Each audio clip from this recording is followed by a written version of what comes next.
Gold prices up midweek here, getting as high as about 1788 today. Recall we traded all the way down to 1760 on Monday after Friday's big sell-off, which started up at 1795. So a big two-day move in gold lower has seen a retracement rally as the dollar has weakened.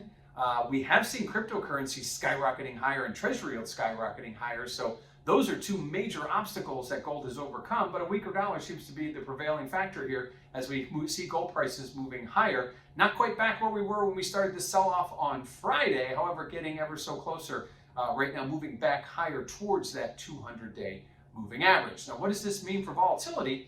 Well, if you check out that CVOL index over at cmegroup.com, you will notice that volatility on the sell-off, we saw volatility going higher, and as things have reversed price-wise higher, we've seen volatility coming off. As again, we trade back towards the mean and that moving average, volatility tends to come off. It'll be interesting to see if we pop through that 1800 level that we touched last week. Will that cause volatility to rally as we move away from the 200-day moving average, but on the other side of the 200-day moving average, something we haven't seen from gold in quite a while. So right now, volatility hanging steady, but starting to turn a little bit lower as we move back into the old range towards the key moving average, the 200-day.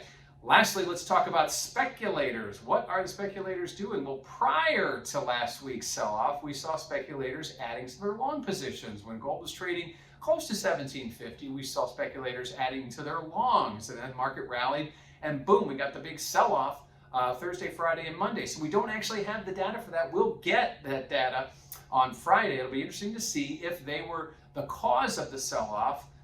If we see speculators exiting their positions and then likewise added back in, it'll be interesting to see how those numbers look. But clearly, speculators who were buyers on the way up were likewise probably sellers on that big sell-off Friday and Monday, and maybe possibly added back in this week as we've seen prices appreciate back towards that 200-day moving average, which is 1795. Now, we only got as high as 1790 today, but clearly there is some momentum to the upside after seeing that big sell-off. So gold midweek, seeing prices push higher despite higher cryptocurrencies and despite higher treasury yields, two of the three factors which have kept gold prices low. But that weaker dollar likely the cause here, pushing gold prices as close as they've been to the 200-day moving average since Friday.